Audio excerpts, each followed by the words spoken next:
discuss a very important topic of head and neck region, that is the salivary glands. In salivary glands, we are going to discuss mainly about the parotid gland. Then we are going to discuss some points in relation to the submandibular gland and sublingual gland also. Okay, but main discussion will be in relation to the parotid gland. Please remember, number one important point in relation to the parotid gland, that it is the largest salivary gland, and it approximately weighs about 25 grams.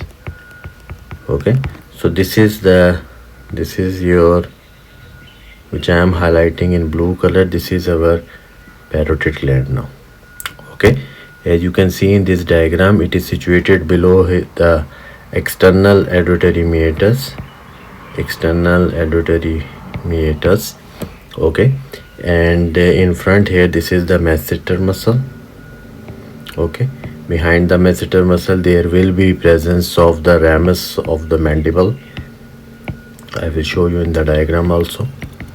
Okay, and behind here there will be the sternocleidomastoid muscle. So here there will be the fibers of the sternocleidomastoid muscle. Here will be the masseter muscle, ramus of the mandible, external auditory meatus. Here there will be the mastoid process. Okay, so these are some of the important relations of the parotid gland. But one very important point, please remember that the skin over the gland, please remember this point, the skin over the gland, it is supplied by great auricular nerve. Okay, it is supplied by the great auricular nerve, and its root value is C2, C3. Okay, so first thing we must have to know in relation to the parotid gland. So that parotid gland, please remember, it is also covered by two capsules, that is the true capsule and the false capsule. Okay, so the true capsule, it is the capsule which is formed by its own connective tissue which is covering the parotid gland, that is the true capsule. The false capsules, please remember, it is formed by the investing layer of deep fascia, deep cervical fascia. Okay, so you can go to my lecture of fascias of the neck, in which I explain the deep cervical fascia. So in the deep cervical fascia there is one layer, that is the investing layer of deep cervical fascia. It is covering this gland. So the investing layer of the deep cervical fascia, it is forming the false capsule of the gland. Okay, now please see this diagram, all students. Now this one which I am highlighting in blue color. So this is your investing layer of deep cervical fascia. Some important point in relation to the investing layer of deep cervical fascia which you must have to remember. Number one thing, that it is covering two muscles. One is sternocleidomastoid muscle, second is the trapezius muscle. Second point, it is covering two glands. One I already told you, that is the parotid gland, and second is the submandibular gland. Okay, second is your what? Submandibular gland. And third important point, it is also making the two spaces. What are the two spaces? Number one, suprasternal space, and second one is your supraclavicular space. Okay, so these are the important points in relation to the you can say investing layer which you must have to remember. Now see here, this investing layer, it is covering here the sternocleidomastoid. Now it is splitting into two parts, and now it is covering, this is our parotid gland. Okay, so when it is dividing into the two parts, now see here, this is the superficial lamina which I am highlighting in blue color in the diagram, and which is attaching to the zygomatic arch. Okay, and then it is splitting into this part here, this one. Okay, this one. Okay, so this is the superficial lamina and this is the deep lamina. So what are the important points in relation to the superficial lamina? Please remember, the superficial lamina of the investing layer of the deep fascia, it is also known as parotidomesenteric fascia. Okay, it is known as what? Parotidomesenteric fascia. Please remember, it is a very thick fascia, very thick adherent fascia, tightly attached to the gland, and then it is attached to the zygomatic arch, as you can see in this diagram. Okay, but the deep lamina, this one, which I place here in the red color, this deep lamina, please remember, it is thin, and please remember, it is attached to the styloid process also. So it is attaching to the styloid process also. And please remember, very important point, that a portion of the deep lamina which is extending between the mandible and the styloid process, it is thickened and it is forming a ligament also, that is known as stylomandibular ligament. That is known as what? Stylomandibular ligament, which is separating it from your submandibular gland. Okay, so it is separating this stylomandibular ligament, which is coming out from the deep lamina of the parotid gland. It is separating the parotid gland from the submandibular gland. See this diagram, all students. Now this is our investing layer of the deep fascia. Now it is dividing into this superficial lamina, which is known as parotid fascia or parotidomesenteric fascia, which is a very thick and it is tightly attached or adherent to the parotid gland. Okay, and this one, this is the deep lamina of the fascia. Now it is attaching to the styloid process. Here, this is the styloid process, and now it is forming here this ligament. So this ligament is known as stylomandibular ligament, which is separating the parotid gland from the submandibular gland. Clear to everyone? This fascia is very important. Please remember, whenever there are any parotid swellings, so here I can explain you one clinical scenario. Parotid swellings are very painful. Why? Due to this very thick and tightly attached fascia to the parotid gland. Okay, so patient will feel severe pain. Okay, so this is some points in relation to the parotid gland you must have to remember. Now in this diagram it is showing you the cross section of the parotid gland, but before cross section of the parotid gland, you must have to understand that parotid gland is having four surfaces. Okay, the superior surface, superficial surface, anteromedial surface, posteromedial surface. Okay, and these surfaces are dividing they are dividing the parotid gland into your three borders also. What are the three borders? The anterior border, the medial border, and the posterior border. Okay, so if you see in this diagram, all students, see this is the diagram. This is the parotid gland. So please remember, this is the superior surface. This is the superior surface. It is also known as the base of the parotid gland. This is the apex of the parotid gland. This is the anterior. This is the anterior border. This will be the posterior border, and this whole surface which you are seeing here, this is the superficial surface. Okay, so superior surface, superficial surface, anteromedial, posteromedial, and on the back side that will be the medial surface. Okay, and then this is opening here, this duct. See, this duct which I am highlighting now in dark green color. So this is the parotid duct. So please remember the parotid duct, it is also known as parotid duct is known as Stenson's duct, and it is opening into the upper second molar into the vestibule of the mouth. Okay, into the vestibule of the mouth. Now see this diagram.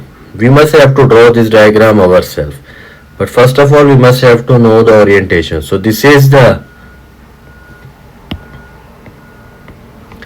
anterior border. Okay, this is the posterior border, this is the medial border, this will be your anteromedial surface, this will be your posteromedial surface. Okay, and this will be your superficial surface. Okay, now see here, very important point. The parotid gland is dividing, or it is dividing by this nerve into two parts. This nerve which is showing here in the yellow color, this is known as the facial nerve. Please remember, facial nerve is not innervating the parotid gland. Very important statement. It is not innervating the parotid gland. It is just dividing the, or it is just making a surgical plane of the parotid gland, dividing it into a superficial part and the deep part. Okay, superficial part and the deep part. Now see here, very important thing. So from the anterior surface here, the relations are the ramus of the mandible. This is the ramus of the mandible. In front of the ramus of the mandible we have the masseter muscle, sorry, and behind we have the medial pterygoid muscle. Okay, medial, it is in relation to the pharynx. Okay, posterior medial we have the mastoid process. This is the mastoid process. On one side we have sternocleidomastoid muscle, on the second side we have posterior belly of the digastric muscle, and this is the styloid process with attachment of these various muscles along with this your carotid sheet. So this is your carotid sheet, which is also part of your deep cervical fascia. Okay, deep cervical fascia. So we must have to draw this diagram ourselves. So understand what are the relations of the parotid gland. So see here all students, I will draw the diagram like this. So you have to draw this diagram along with me. See here. Now this is the anterior border. This will be the posterior border. This will be the medial border. Okay, anterior border, posterior border and medial border. Now see here, important point. This will be your anteromedial surface, this will be your posteromedial surface, this will be your superficial surface, okay, or outer side or the lateral side, you can say like that. Now first thing what you must have to remember, that this nerve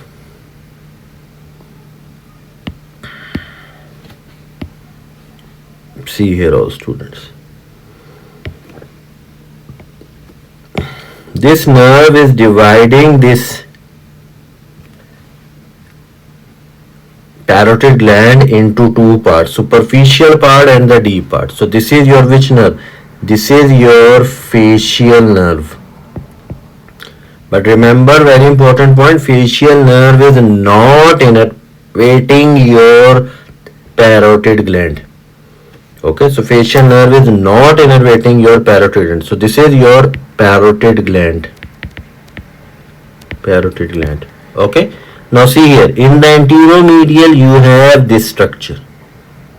This is known as the ramus of the mandible. In front of the ramus of the mandible we have the muscle, and behind also there a muscle is present. This is known as masseter muscle. Okay, this is known as medial pterygoid muscle. These are the muscles of the mastication. Okay, now in the posterior medial section we have here this mastoid process. So this is your what? Mastoid process. Mastoid process, see here all students. Here also muscle is present. Here also muscle is present. This is your sternocleidomastoid muscle. This is your posterior belly of digastric muscle. Okay, posterior belly of the digastric muscle. Here you have I will remove this posterior medial surface. Okay, you already know that this is your what? This is your posterior medial surface. Okay, now see here all students. Here you have one more structure here, that is the styloid process. So this is your styloid process. Okay, styloid process. Styloid process, see here all students. It is attached to these three group of muscles. Three muscles. So styloid process is attached to styloglossus, stylopharyngeus, and stylohyoid muscle. Okay, three muscles are attached to the styloid process. And then you have here the carotid sheet. So this is your what? Carotid sheet. And in the carotid sheet you have the carotid artery, you have the jugular vein, and then you have the vagus nerve. So vagus nerve is here, jugular vein, and your carotid artery is here. Okay, so carotid artery, jugular vein, and your what? Vagus nerve is here. So this is your internal carotid artery. Now this superficial part, it is having some lymph nodes here. These are your parotid lymph nodes. These are your what? Parotid lymph nodes. And now here you have a very important structure. This is your retromandibular vein. Please remember, retromandibular vein is forming within the parotid gland. And then you have here the external carotid artery division. So this is your external carotid artery. Medially on this side you have here what? You have here the pharynx. Okay, so this is how you must have to draw this diagram. So this is the diagram which we draw it ourselves. Okay, so cross section of the parotid gland. Okay, but so facial nerve is dividing the parotid gland, but it is not innervating the parotid gland. Okay, and one more thing which you must have to remember, that the parotid gland is ectodermal in origin, while your submandibular gland and your sublingual gland, they are endodermal in origin. Now we must have to know where the duct is coming out. So I will draw here one more diagram. So now you already know this is the anterior, this is the posterior, this is the medial. So medial here you have what? Pharynx. Right? Here this is your anteromedial surface, this is your posterior medial surface. This is the nerve. Which nerve? Facial nerve. Okay. Here you have This is the ramus of the mandible bone. Ramus of the mandible bone. Okay, ramus of the mandible bone. Ramus of the mandible bone. Here you have medial pterygoid muscle. Here you have masseter muscle. Now see here. This is the duct which is coming out from the anterior border. So this is your which duct? Parotid duct. It is going above the border, above you can say your what? Your masseter muscle. So this is your which duct? Parotid duct, also known as Stenson's duct. Now please remember this Stenson duct, when it is going, now it is going to go above, and when it is going above, it is going to pierce 4 structures, 1, 2, 3, and this is the 4th one. 4 structure. And mnemonic is, see here, B, B, B, M. So what is this B? This is your buccal fat. What is this B? This is your buccopharyngeal fascia. What is this B? It is piercing the buccinator muscle. And then it is piercing the mucous membrane in the oral cavity, and now it is opening opposite to the second molar teeth. Okay, so these are some of the important points in relation to the parotid gland which you must have to remember. Now see here, as I already told you, this is our which nerve? This is the facial nerve. So please remember, facial nerve, it is dividing into 2 branches.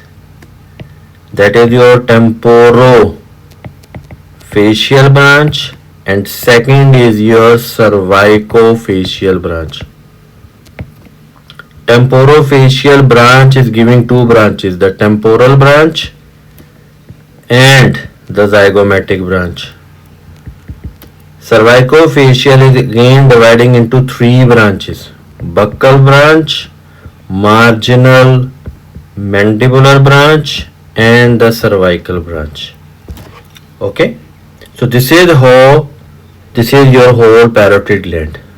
Now very important thing which you must have to remember in relation to the parotid gland, because it is going to give secretion into the oral cavity, so you must have to know the innervation or the parasympathetic innervation of the parotid gland.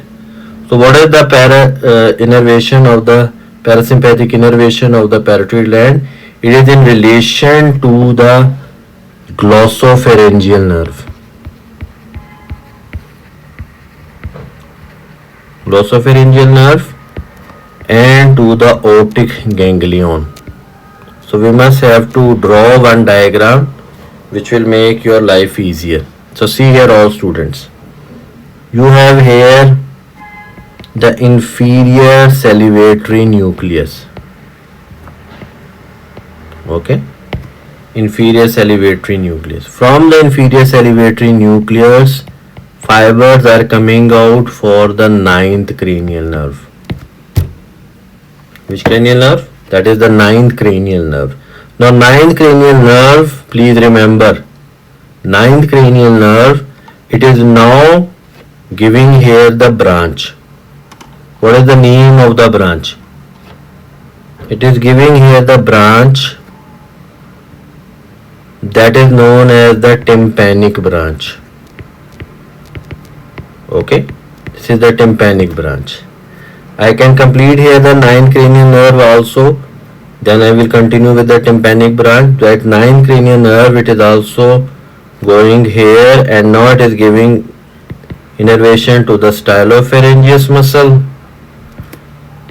innervation to the carotid body and sinus,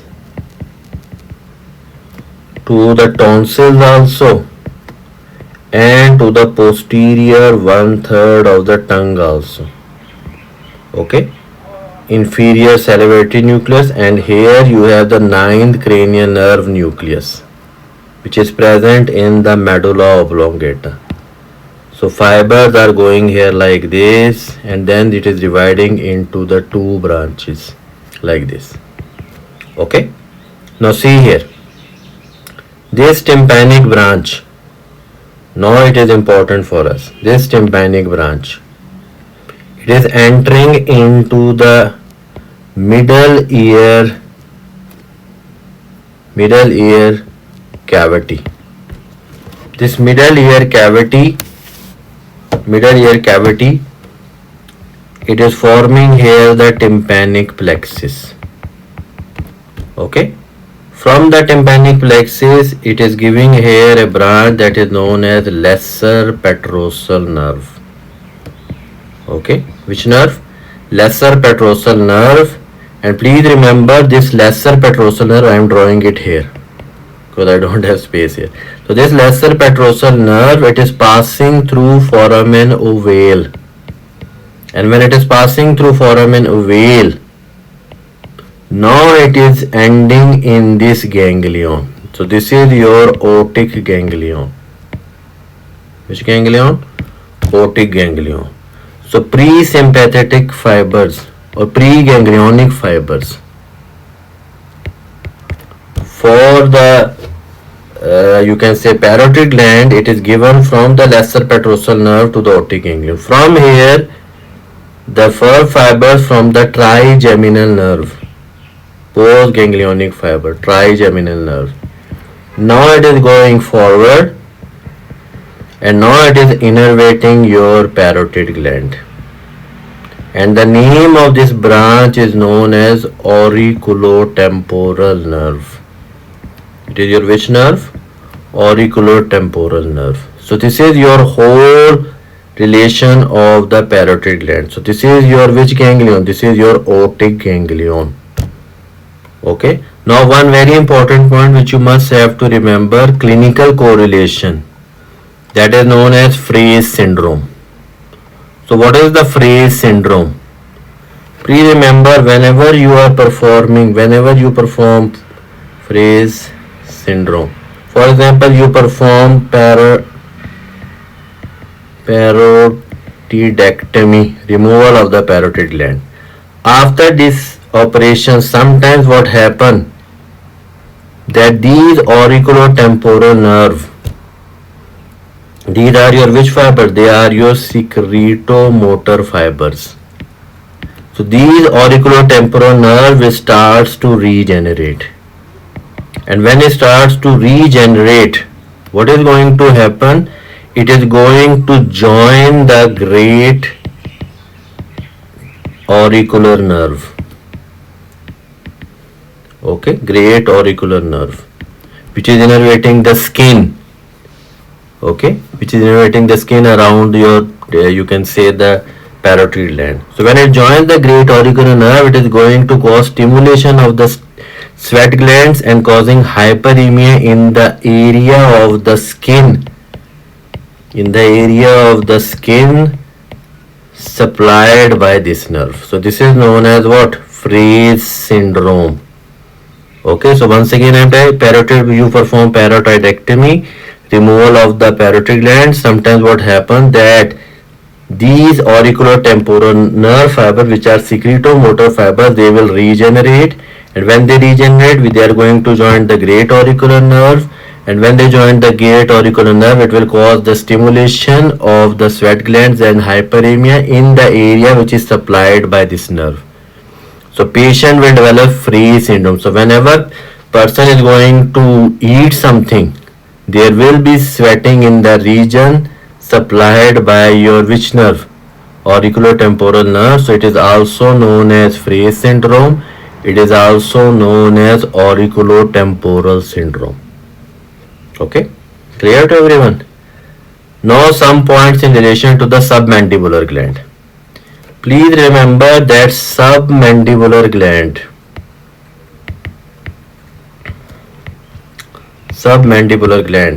it is in association with your superior salivatory nuclei, Through the which cranial nerve? Seventh cranial nerve. Through the chorda tympani. This is a branch of the seventh cranial nerve. One important point, please remember, it is the duct of the submandibular gland. It is known as the Wharton's duct. It is opening here beside the frenulum of the tongue. Okay, submandibular duct here, which I am highlighting in blue color. Okay, and one very important MCQ which you must have to remember, if you draw the submandibular gland like this, so it is having the superficial part, it is having the deep part, and this submandibular gland, it is divided here by a muscle that is known as the mylohyoid muscle, and the duct is coming out from the deeper part of the submandibular gland. So this is your which duct? Wharton's duct. Okay, this is your Wharton ducts. Sublingual gland also same, through the superior salivatory nuclei, seventh cranial nerve, chorda tympani, and both the submandibular and sublingual glands, they are in relation to your submandibular ganglion. Submandibular ganglion. I explained these things in the lecture of